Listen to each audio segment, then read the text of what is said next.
Good afternoon, everyone. Welcome to the Choosing a Major webinar. I believe you all know Clemente. Some of you may remember me. I work in the STAR Career Development Center at Baruch College. I oversee the Rising Star Sophomore and Passport to Partnership programs. Those students are the college students who are currently serving as, many of them, I should say, are serving as mentors to you. I'm Clemente. Again, you should all know who I am. The Associate Director of College Now at Baruch. I oversee the STEM Research Academy, which some of you are currently participating in. And I oversee the mentee aspect of this pre-college career mentoring program. But as we jump into the topic, the first thing that we want to do is kind of engage in a little bit further with some career myths and facts. So the first statement is, there's only one right career for everyone. The task is to identify that career. This is false. It is very common for people to have multiple careers or to change their careers at some point throughout their lifetimes.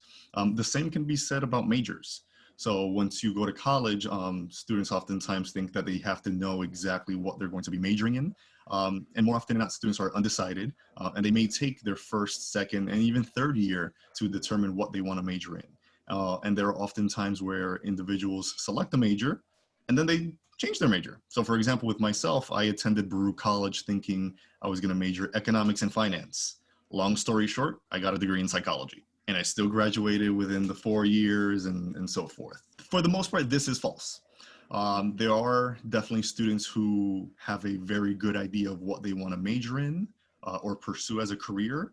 And from the very beginning of college to by the time senior year comes around, they graduate and they've kind of stayed firm with that major or that career choice. So it is very possible. But more likely than not, students are unaware of what they want to major in, or they have several interests that they want to focus on, and the college experience, whether it's your courses, internships, or other opportunities, gives you the opportunity basically to explore these different areas before you make a commitment during your college career. But again, you can change those career paths or even your major at some point, whether it's during college or after college. And our next statement is, the best way to pick a major or career is to base it off of projected salary. Well, this is false. While kind of looking at careers based off of projected salary is important, especially depending on what your future financial goals are, it's not necessarily the best way. Think of the fact that whatever your career may be, you may spend potentially a long period of time in that career, if not significant time in your lifetime in that career. You want to make sure that you're doing something you enjoy, something that's interesting, something that brings you some sort of joy or passion. Now, I will say this, there's a lot of advice out there that says follow your passion. Interestingly enough, that's actually bad advice. When we look at the research, you want to combine passion with purpose. So as much as passion, your interests are very important, that doesn't mean that you can't develop a passion or purpose doing something. So for example, let's say you went into accounting because of the career, the salary prospects or career prospects, but you weren't necessarily initially interested in accounting. That doesn't mean that during the course of your career as an accountant or in that field, you won't feel passionate about what you're doing. Maybe it's a matter of helping low-income individuals with their taxes or doing better financially, and that brings you a sense of joy and passion. I think it's also important to do your research on what professions and careers, if this is important to you, what professions and careers are projected to be stable over the course of time as well. Because there are certainly many careers out there where you can make a lot of money, but that career may be a bit more unstable, or there may be less growth potential in those career areas than in other areas. Yeah. And on top of what Jen mentioned, there are some careers that have very good projected salaries, but may have some other negative impacts. So for example, I use finance. There's a lot of individuals who go into the finance industry. There's a huge salary potential there, but more often than not, your work-life balance takes a hit because you're potentially working 50, 60, 70 hours a week.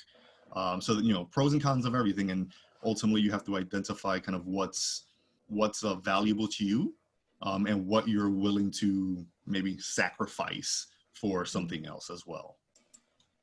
And then the very last one, liberal arts, humanities, and the sciences are not marketable majors. This is false. Liberal arts, humanities, and sciences are very marketable. In my experience, it's a matter of identifying the specific skills and competencies that you've developed through this major or your major, and being able to present that to an employer. If you look at, let's say, vast majority of CEOs in the United States, they have liberal arts degrees. They don't have business degrees. Some of them go on and get MBAs and so forth, but most of them are liberal arts majors or humanities majors. Majors or degrees in these subject areas are very crucial, again, because they give you specific skills and competencies that are going to be very marketable to the workplace. If you look at research on what skills employers are looking for, so there's this organization called NACE, the National Association of Colleges and Employers. And basically they've identified 8 specific competencies that employers across the board want in potential candidates, and they're not major specific. So there are things such as leadership, communication skills, technical skills, career management, being able to further develop yourself and grow, those kind of things. So more of what's called, and I use this loosely, soft skills, even though they're not really soft, but more skills that you learn through your college experiences, through your courses, through your internships, not necessarily through a particular major or career path in itself. I mean, to piggyback on Clemente's example of finance, there are a lot of big banks out there that recruit philosophy majors, because philosophy majors are very good at abstract thinking, pulling apart a concept, and communicating difficult or abstract information to others in a way that the majority of the population can understand. So it's I think, again, based on what Clemente has been saying, it's important to think about what are the key skills that you're getting out of the major as opposed to what the major says it is. Our next slide, which kind of further illustrates this a bit more, and is basically the idea that careers are not mapped out one-on-one to specific majors. Usually the example I like to give is that every major is a tree. So for example, with the one that we're highlighting here, psychology is the trunk of the tree. And then the branches or the leaves are the various career paths that you can pursue. So whether it's management, sales, public relations, human resources, there's a way to leverage any given major for these various career paths or jobs. They don't necessarily make those connections clear for you. But in terms of doing your research and identifying potential career paths, you can see what are the knowledge, skills, and abilities necessary for a career path, and then going back to your intended major and seeing where those connections are or where there's the overlap. Conversely, every career field includes individuals who've majored in different areas. So for example, the one we have here with management, there are individuals with degrees in public affairs, English, psychology, accounting. And it's, again, the same mindset of depending on what the career path is or even the industry, there's a need for different thoughts of thinking, different skills, different approaches. So as Jen mentioned earlier with finance, I'm not sure if this is the case now, but when I used to work in the Career Development Center, so a handful of years ago, BlackRock, which is a finance firm, the largest asset management firm in the entire world, 80% of their workforce had a liberal arts degree.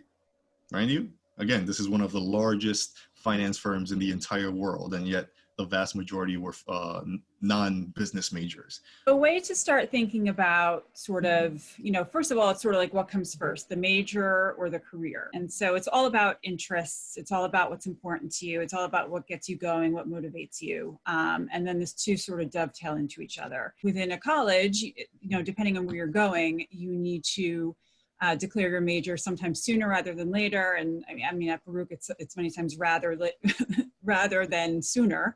But it is important to start thinking about what does get you excited. What are your interest areas? And you really want to start with yourself and start thinking about some things. And so The first thing that you want to think about is, what do you like to do in your spare time? It's also important to think about what have been your favorite classes. And then thinking a little bit about what comes easily to you.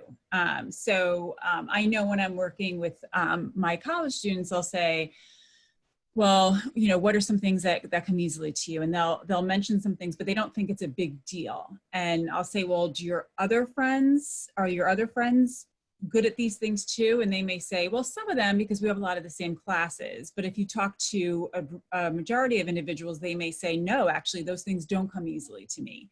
And you want to think about, okay, well, what comes easily to you? And based on those things that come easily, what are those things that you also enjoy? Because those are the things that sort of time just flies. There's not a lot of sort of stressors that are happening when you're engaged in those activities. Those are the things that you're good at and that you're probably motivated to do. So you start with this basic understanding of, what have I enjoyed? What have I not enjoyed in your day-to-day activities? And then what you want to start thinking a little bit about when you're thinking about a major and how that may dovetail into career options is to get a little bit more sort of practical or technical. It's important to identify the things that interest you, the things that you're drawn to, what kind of personality you have. And I think that all of us, our personality develops and ebbs and flows over time. And it is important to ask others, how do you see me? How would you describe my personality? Because I think that you'd be surprised at how other people see you as opposed to how you see yourself. Skills that you have, things you're good at, and the things that you enjoy that you're good at, and also your lifestyle. So assessing yourself. Then the next step after you assess yourself and you have a sense of who you are as an individual and how you stand in terms of the wider world is exploring major areas of study to see where the matches occur. So now, when we start talking about careers or majors, one model that tends to stand out very heavily within career development is the Hollen Code, which is what's highlighted on the screen in front of you. And basically what the Hollen Code indicates is that regardless of what you want to major in, regardless of what career path you want to pursue, majors and careers fall along these 6 different themes. So investigative, realistic, conventional, enterprising, social, artistic. And we're going to go through each of these themes. Keep in mind that any particular career path or major has a combination of themes. So no career or major is solely one theme. So no, it's not just, oh, this is purely investigative, for example. It tends to be a combination of 2 or 3 of these themes. But we'll jump into the first theme, which is realistic. Realistic people tend to be practical. They do enjoy learning, but many times it's learning for a purpose. It's not just learning for the sake of learning. Realistic individuals tend to like to work with their hands. Many times they like to work outside. To give a personal example, in addition to working at Baruch College, I also work with adults. I have a private practice. And 2 of my past clients were female or are female clients, and they scored very high in realistic. One is an art restorer. And so she's constantly working with her hands and her body to fix sculptures, fix paintings. Another of my former clients, also a female, she scored very high in realistic, and she is a landscape architect. So she's outside, she's interacting with nature, she's creating things, and many times what she's helping to create is a very physical sort of process. And then the next one is investigative. So these are individuals who tend to prefer independence in their work. They enjoy research and experimentation. They're problem solvers, analytical. Some potential majors and or career paths that align with investigative, or at least part of those careers and majors align with investigative: psychology, for example. So as much as people associate psychology with counseling or clinical, which tends to be a bit more on the social aspect, psychology at the end of the day is the study and science of human behavior, cognition, and things of that nature, right? Individuals could come in a wide variety of majors, so sociology as a social science. There's even individuals who have backgrounds in communication who do research on communication. Any major that you'll you can possibly pursue at a university, there's going to be individuals conducting research or being investigative with that particular career path. So the next one is artistic. So, you know, people who are artists, surprise, surprise, come up very high in artistic, but you don't have to be an artist to come up high in artistic. People who come up high in this theme tend to sort of enjoy the arts, appreciate the arts, enjoy being around others potentially who have that kind of personality. Artistic individuals are also characterized by feeling sort of confined by too much structure. So you may find that, you know, if you may not identify with artistic right now, but perhaps you take these are all interests areas. So if you take an interests assessment or test and you come up high in artistic and you're not artistic at all, you may be thinking, well, what is this test doing? This isn't right. It doesn't necessarily mean that. What it might mean is that you think about your work style and how you approach work. You may like a less structured day, or when you think about your part-time jobs, some that you may have liked versus others you may have not liked. Perhaps what you liked about the work was it was less structured. You had a little bit more flexibility and variety throughout your day. All right. And then the next one we have is the social theme. So these are people who like to help. They're altruistic. This includes teaching, caring for others, prefer to work with others. So on the flip side of the example I used earlier in terms of psychology as it's a science, right? Being investigative, there's also the social aspect. So the next theme that we have is enterprising. Enterprising individuals are those who sort of naturally lead. And these are individuals who tend to be very persuasive. These are individuals who have a natural ability to motivate others into action. And it's not to say that all enterprising people who are high in the E, are comfortable being a manager. What it means is that innately within themselves, they have a natural ability to lead and to persuade. And so you'll find that there are the individuals who are in marketing or advertising or politics tend to be high in enterprising because they are natural persuaders, whether it's in terms of how they act, what they say, or what they write. Some enterprising individuals, or I should say many enterprising individuals, do enjoy the leading and persuading. And so you will find people who are good managers. They do score very high in enterprising. Additionally, enterprising individuals, a value of theirs can be status. And so that could mean, again, working towards a position of power or influence. Kind of connecting enterprising with one of the previous themes, specifically investigative, a lot of individuals who conduct the research in academia basically do so because they want to persuade people to take action, right? Or to do something differently based off of the research that they're collecting. So they don't necessarily conduct the research in a silo. It's really for the purpose of driving some sort of change in the workplace, in people's practices, or in a particular subject area. And then next we have conventional. So these are individuals who are very orderly, structured. They're conscientious, which means orderly and structured. They like to organize, enjoy creating processes and systems. So traditionally you could think of somebody in accounting as being very conventional, or someone working with data or numbers, or something that can be a bit more rigid. But again, this can go back to someone who's investigative, who is very meticulous in terms of how they approach their research and collecting the data and analyzing the data and presenting that information to, you know, people in general. As you go through this process, and we're going to show you, like I mentioned earlier, some resources for your further exploration, is that all of these things that you're doing, thinking about what you enjoy, perhaps taking an assessment that goes into these 6 themes, none of this should be done in a vacuum. Right? And so what do I mean by that? What I mean by that is you shouldn't take it and say, okay, here it is. Great. I did it. Done. You want to be talking to others about this. So talking with a guidance counselor or whomever, whatever the title is at your high school. When you get into whatever college it is you're going to down the road, talking with academic advising, talking with a career advisor, talking with individuals within your academic institution, as well as perhaps family, friends, what have you, just sort of to say, what does this all mean? Because what you're doing is you're crafting a story about yourself. And so if you, let's say, talk with a guidance counselor in, let's say, 5 months and say, I took a couple of these interest assessments. This is what it says about me. I'm trying to figure out what majors that might dovetail into. It does say here are some careers that would be a good match. What do you think? I don't agree with these, but I do agree with these.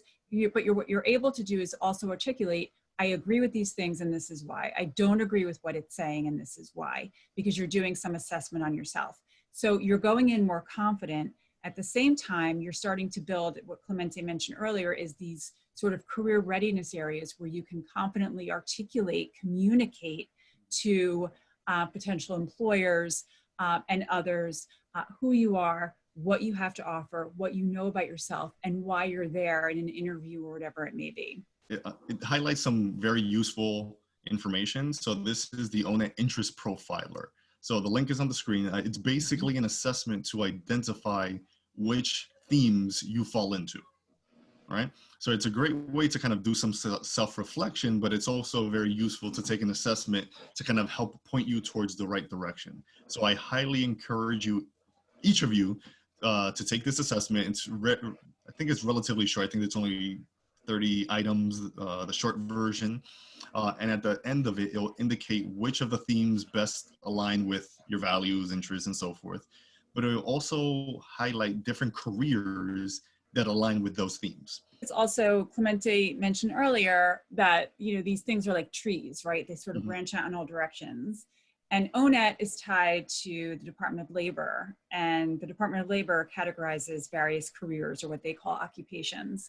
So there's only so many categorizations that they have. There are millions of career titles and careers out there, right? Clemente, when you were looking, you know, back in the day and looking at psychology and what have you, I'm sure you couldn't predict fast forward however many years. I'm going to be a college now and IO psych, like that was not, there was no on, you know, according to the Department of Labor, there isn't a specific college now title, right? It's all about what does this description of what's really speaking to me, what does this say about who I am, and how can I talk to people about what I'm seeing about myself and ask them to give me sort of ideas of how I can incorporate this and what are some things that they're thinking of that they can relate to based on what it is I'm saying about myself. Yeah, and I think ultimately it's important to note that choosing a major is not something that's necessarily super easy. All of this information, these resources are really designed to kind of help. They're pieces to a puzzle. And as you put them together, you know, these are potential career paths, these are potential majors, these are some skills that I would need to pursue. Would I actually want to pursue this? Do I want to go through extra schooling for this career path and so forth? Different pieces of a puzzle that you can put together to have a better picture of what it is that you ultimately want to do with your academic or professional careers. I just want to mention that for some of you may in your high school be using a tool called Naviance to track your sort of online resume, the classes you've been taking, the programs and clubs you've been involved with, sports, also looking at colleges and using Naviance to apply for schools, that kind of thing with your guidance counselor. If you are using that tool, they do have an assessment within there that bases its results against what we just talked about, the realistic, artistic, investigative. It's called the Hollen Code. And that what the realistic, investigative, artistic, social, enterprise, and conventional, that's the Hollen Code. And Naviance has an assessment tool that's based on that. And so you can utilize that as well to start seeing consistencies and getting different ideas. Yeah. And then two other points that I definitely want to make sure I point out. So some of you are gearing up to graduate fairly soon from high school, right? And then some of you are 10th graders, you're still not there yet, you're probably identifying potential colleges. Use these resources, use these themes for those of you who are going to be graduating fairly soon to identify potential majors at the college that you've been accepted to or that you're waiting to hear back. When you go to college, more often than not, the Career Development Center at the university has systems. So for example, Baruch has something called Focus 2, which combines the Hollen Code with the majors specifically at Baruch College. So you can get accepted into a college, not necessarily knowing what you want to pursue, and then figure it out from there, right? With the assistance of career services, academic advisement, your family, friends, and so forth. All right, and then the next slide, we purposefully put up this information regarding academic majors in the Hollen Code, because if you take the assessment on the previous slide, it really connects the theme to careers, and then it's kind of your backpedaling. I found a career, let me see what majors best align with the themes. This one does a good job, albeit a little siloed, Right. does a good job at highlighting particular majors with themes. Again, majors have a combination of themes. So for example, if you go under investigative, it does outline psychology, but it doesn't outline it under social. You can still major in psychology if you're more social than investigative. It's just a matter of how you're going to apply that major or that knowledge to a particular setting. Interesting is in undergrad, my major was sociology, and that's under investigative, but my 3-letter code is SEA or SAE, right? But what I loved about sociology was, if we look under social, there's criminology, there's counseling. If you look under enterprising, there's history and government. Artistic, I'm still trying to figure that out. I think that's more my personality than anything else. But what I loved about sociology was sort of this like social psychology, criminology, history aspect, and learning about sort of these big cases. You know, it's like history's mysteries, and learning about social deviance and social mores and social norms and all of those things. And that's why I picked sociology as opposed to psychology, because sociology hit more on the criminology and political science aspect. When it comes to choosing a major or a career, it's a process, right? So it's something that's going to involve you doing some further research, investigating yourself, again, kind of what your interests are, your values, how does that align with particular career paths, majors, what's of interest to you. When you're choosing a college, do they have the majors that you're interested in? Using LinkedIn to identify, you know, again, what are the career paths that most alums tend to pursue? And I'd also say, don't knock a college or a university that's not necessarily well known for what it is that you want to pursue. So for example, when I told everyone I was majoring in psychology at Baruch, people told me I was crazy. I'm like, why are you at Baruch if Baruch is a business school? Like, you're wasting your time. Why don't you go to City College or institution that has more liberal arts, right? The big difference between Baruch and a lot of these other liberal arts institutions, and I'm not saying this necessarily to promote Baruch, and I'll give you what my point is. My sister, for example, attended a very traditional liberal arts institution, and she got a degree in psychology. She was one of 1,000+ students majoring in psychology. And the attention that she got from that department was very minimal in comparison to the attention I got at Baruch, which I was one of less than 100 students majoring in psychology. Baruch I call it a magical place because, I mean, primarily because the students are amazing, but the staff at Baruch are equally as amazing. And there are many resources that you can take advantage of for your career, some that might not appear as obvious. Some of the obvious things, certainly where I work, Star Career Development Center, it's the main career center on campus for all undergrads from all 3 schools. And so we work tirelessly to provide students with thousands of internship, part-time, full-time opportunities every year that are posted directly to Baruch. We host hundreds of career-related workshops out of our office. We host hundreds of employers who come physically and now maybe virtually to our campus to talk with students, interact with students, inform students about who they are and what they have to offer, and recruit students. We offer 2 huge, meaning like 80 to 90 employers, career fairs every year, plus smaller career fairs throughout the year. In addition to that, our office, we do host a number of leadership programs, 2 of which I run. One is a leadership program for sophomores, where sophomore students can engage in academic year-long professional development activities. One is for sophomores and juniors in accounting, doing the same thing. My colleague runs the financial leadership program, which is for sophomores and juniors who are high potential and who are really sort of gunning for more high profile roles within the financial professions.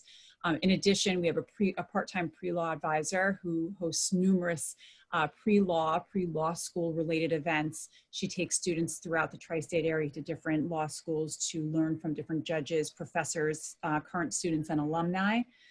Outside of that, the Office of Student Life has numerous ways in which you can get involved. They have something that's called Team Baruch. It's a training program, and once you go through this training program, you can apply for numerous student-focused leadership roles throughout campus, like being a peer in our office where you provide students with career guidance, being a tour guide, working in the Welcome Center. Baruch also has over 100 undergrad student clubs and organizations.